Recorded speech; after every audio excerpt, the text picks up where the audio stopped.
I'm Nancy Laggan, and I've been in Tupperware a really long time, okay? And 30 years ago, when I came into Tupperware, this stack cooker was new, and it was in a beige color, and it was the first cooking product that we actually had in Tupperware. Before, it was all bowls, bowls, bowls.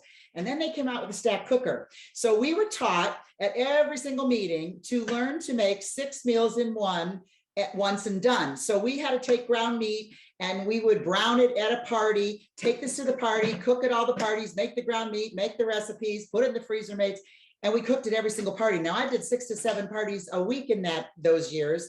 And when I did that, everybody learned to use it. And so the best thing today is to take a product like this to your Tupperware parties or on your Zooms or your bingos or whatever you're doing to grow your business and reach people, and use it, because when they use it, they fall in love with it. Because just to see it on the shelf or see it, you're going, I don't know. And people have it from years ago and don't know how to use it. So when you demonstrate it at a Tupperware party, people see all the uses for it and they got to have it. And that's the fun of selling.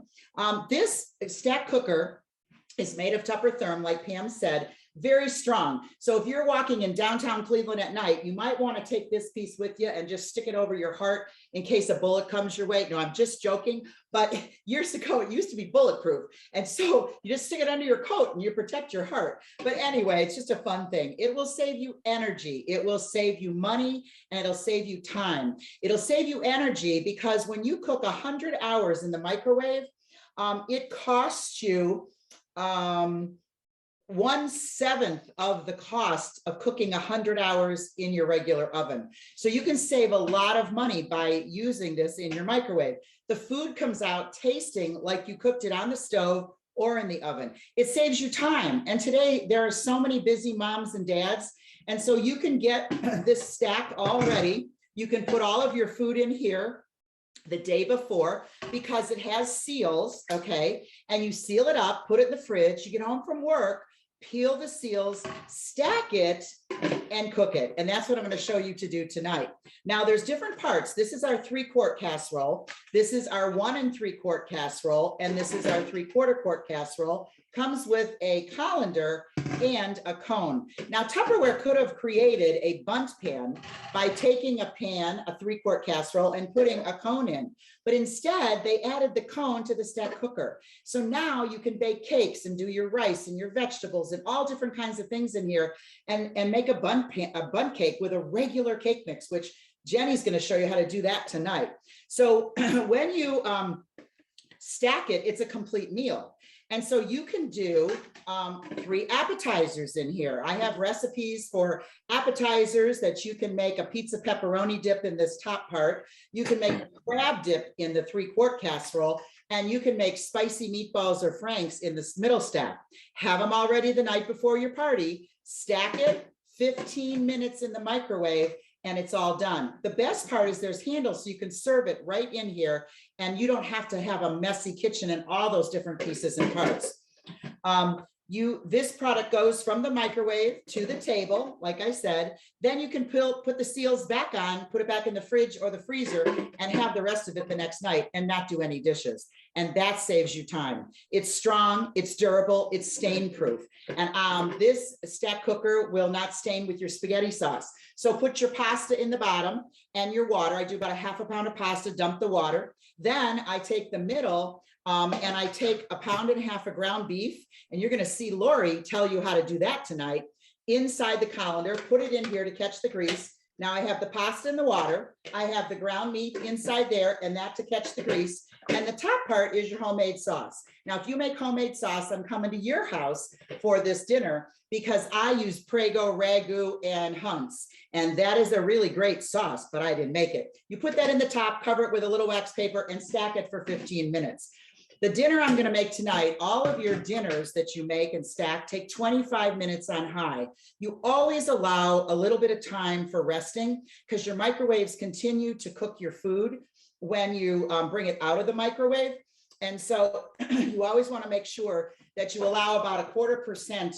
So 10 minutes, if you're cooking 25 minutes, you need to leave it stand 5 to 10 minutes till it's done cooking.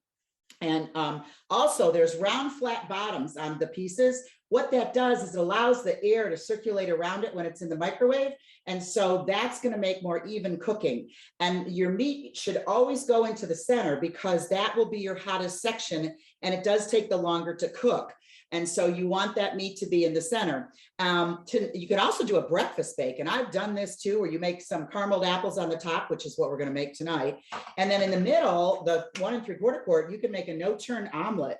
It's delicious. And the hash brown bake I'm going to make tonight is something you can add for your breakfast. So you can do 3 stacks that way as well. Okay. Now the cover, you can vent or not vent. Some recipes call for foods to be vented, some do not. So if you line up all 3 handles like this, the vents are closed. But when you turn this top one just a little bit at a right angle, if you can see, whoops, well, it's better if it's on there, right? There's a little bit of space. And now it's vented and your vents are open, so it will steam your food rather than cook it with a sealed tight cover. All of your meat should be cooked at 6 minutes a pound. And so if you do a roast chicken, which Amy's going to show you how to do tonight, where you take this little cone and shove it up its wazoo, that chicken is 6 minutes a pound. All your meat is 6 minutes a pound. If you're defrosting meat, put it in here, cover it, put it in your microwave at 50% power. Now to cook, you use 100% power. To defrost, you use 50% power. And that's 6 minutes a pound. But your shrimp and your fish don't need to take as long. So you put that in at 3 minutes a pound. So all you need to know is how much you're putting in there, and you can microwave it at the right time, at the right temperature. Also, if you get to a party and you don't know what temperature the microwave is, you want to make sure you know. So you take a glass, an 8-ounce glass of water, and you put it in the microwave and you turn it on for 3 minutes. If that water boils, it is now over 600 watts. If the water does not boil in 3 minutes, it's under 600 watts, and you have to add some time to cook your food. So what I'm going to make tonight for you, in the bottom stack, we're going to put a hash brown bake. And I have prepared a lot of this already so that I'm not standing here, peeling apples. They're getting a little brown, but they're still good. And I'm not mixing my spices with everything. So when you're doing a Tupperware party and you're at a Tupperware party, you don't want to bore the people with measuring out things. So it's really great to have some of this prepared so you're ready to go to do the demonstration. And I always ask when I'm doing a party if they love the product that I demonstrated, because if they did, then I know I've done my job great, and I know that they will love it because I love it. But it's always about the customer. So if you love it, I will love it. I love it, but you'll love it if you learn to use it. So in the bottom 3-quart casserole, I have 2 cups of hash browns, frozen hash browns, and I put these through a colander and rinsed them off. So they're pretty much not frozen anymore, which they're not supposed to be.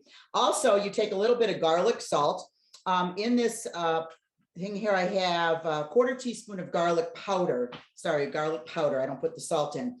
And then I have mixed cheddar cheese, 1/4 cup of cheddar cheese, 3 ounces of softened cream cheese with chives. Well, I didn't buy cream cheese with chives, but I had green onions. So I chopped a chive in our little chop and prep and mixed it in here. Now what I'm going to do is take our spatula. That's the most wonderful silicone spatula you could ever buy on the market. And I'm going to mix this cheese and cream cheese in with these potatoes. Okay. And then I'm going to add some milk. Now I always add a little bit more milk because I like them creamier. And then I'm just going to mix this up. And it calls for a 1/2 cup of milk. So I just added a little bit more. And of course, this is in our micro pitcher that I've poured this in with the measurements, also made of the same material, the microtherm. And if you've noticed, all of the spices and things I'm using, I have in our spice shakers, and you can purchase this large set of 4 in the catalog, and your spices will stay fresh for 2.5 years. Whereas if you keep them in the little round things that they come in the store, they only last 6 months. Now they're not going to go bad, but they won't flavor your food as much unless they're in a sealed tight container. So I'm just going to mix up these potatoes until everything is mixed up. The cream cheese is throughout the potatoes, the chives, the cheese, everything. And that takes a couple minutes, literally. Okay. And so this is what it looks like. It's just all mixed up. Then I'm going to take the next stack, the 1 3/4 quart casserole, and I've already breaded most of the chicken. Now it calls for 2 pounds of chicken breast. You can use chicken thighs as well. I've never done it with the bone on, but you could. It just might take a little longer to cook. So I've taken chicken breast, and in my breadcrumb mixture, I put breadcrumbs and parsley flakes, basil, thyme, paprika, and salt. And I didn't put the salt because I'm trying to watch my salt, but it still tastes delicious. So what you do is you brush them with butter. You brush your chicken breast with butter. Well, I wanted to just show you how this was.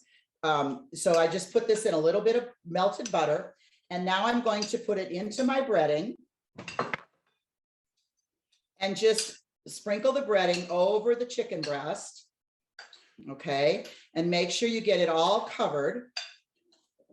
And then you just layer the chicken breast inside here. Now you want to make sure that you don't put your chicken breast double. You want to make sure that they're just flat on the bottom, okay, like that, because if you double them, they may not cook evenly and enough. Now we're going to make the top stack, and the top stack is going to be the carameled apples.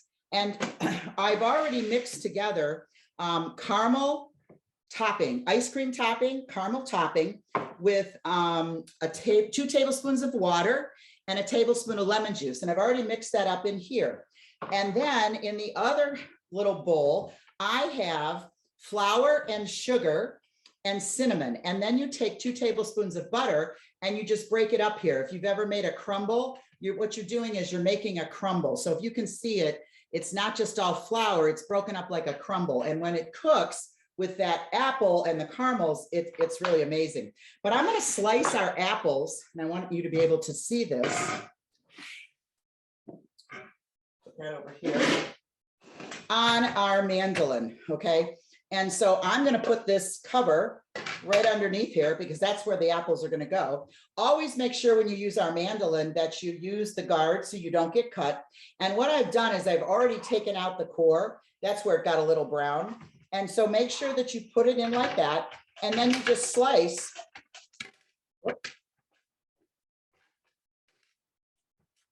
Well, yes, it's going all over my counter, but my counter is clean. Okay, and so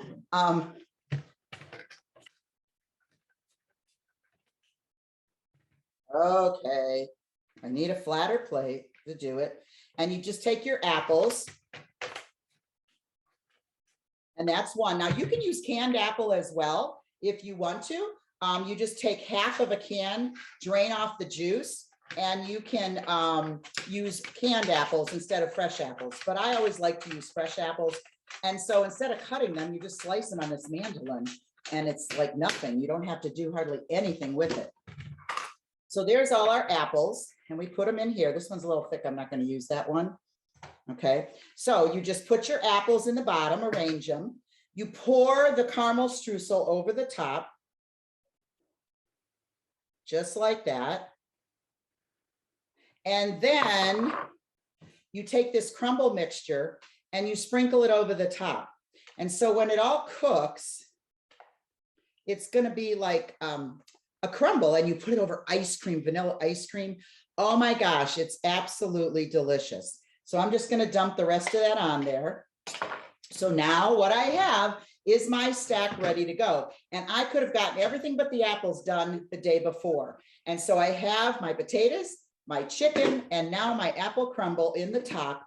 And I'm going to put this in the microwave for 25 minutes.